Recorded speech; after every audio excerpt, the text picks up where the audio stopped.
నిన్న Benjamin Netanyahu గారు ఒక మాట అన్నారు. భారత్ లాంటి భారీ శక్తి మా వెనుక ఉంటే మాకెందుకు భయం? 140 కోట్ల మంది జనాభా ఉన్నటువంటి భారత ప్రజలు, నరేంద్ర మోదీ గారు మాకు సపోర్ట్గా నిలిచారు. పైగా 2018లో నేను పర్యటించినప్పుడు, నా భార్య సారాతో పర్యటించినప్పుడు అది ఒక లవ్ ఫెస్టివల్ లాగా సాగింది.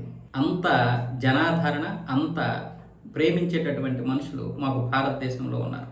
అయితే ఇది భారతదేశాన్ని ప్రసన్నం చేసుకోవడానికో లేకపోతే భారతదేశాన్ని ప్రశంసలతో ముంచెత్తడానికో కాదు. ఇప్పుడు ఇజ్రాయెల్ మీద ప్రపంచవ్యాప్తంగా వస్తున్నటువంటి వ్యతిరేకత ఏదైతే ఉందో ఆ వ్యతిరేకత విషయంలో నిన్న జరిగినటువంటి మీడియా సమావేశంలోనూ, అలాగే మిగతా సమావేశం ఏదైతే ఉందో దానికి సంబంధించినటువంటి ఆ సమావేశంలో మాట్లాడారు. ఎక్కడ ఒక విలేకరు ప్రశ్నించాడు, అమెరికాలో మీకు ఇప్పుడు 60% మంది వ్యతిరేకిస్తున్నారు ఇజ్రాయేలీల్ని, ఈ యుద్ధం కారణంగా కావచ్చు, మిగతా కావచ్చు, అంటే 7% పెరిగారు. ఒక సంవత్సరంలోనే మిమ్మల్ని వ్యతిరేకించేటటువంటి వారు అమెరికాలో 7% పెరిగారు.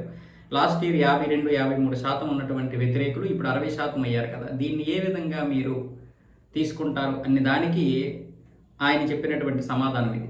మాకు చాలా దేశాల్లో వ్యతిరేకత ఉంది, అలాగే ప్రేమ కూడా ఉంది. ముఖ్యంగా భారత్ లాంటి దేశంలో మాకున్నటువంటి ప్రేమ, అక్కడ కేవలం నాయకులు కాదు, ప్రజలు మమ్మల్ని ప్రేమిస్తున్నారు, మా ఇజ్రాయేలీని ప్రేమిస్తున్నారు, ముఖ్యంగా నన్ను కూడా ప్రేమిస్తున్నారు. నేను 2018లో పర్యటించినప్పుడు చూశాను వారి యొక్క ప్రేమ. అంత ప్రేమ ఉన్నప్పుడు ఇలాంటి వ్యతిరేకతలు ఏవైతే ఉంటాయో అవి మాకు పెద్దగా నష్టాన్ని చేకూర్చవు, అవి పెద్దగా బాధను కూడా మిగల్చవు.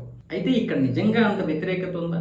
పాకిస్తాన్ తన సోషల్ మీడియాలో బాట్ ఫార్మ్ను ఉపయోగించి తప్పుడు ప్రచారం చేసి మా మీద ఇలాంటి వ్యతిరేకత ఉందని చెప్పి తన యొక్క ప్రాపగండా చేస్తుంది తప్ప నిజంగా అంత వ్యతిరేకత అయితే లేదు అన్న విధంగా కూడా బెంజమిన్ నెతన్యాహు గారు అయితే ఆ సమావేశంలో మాట్లాడారు.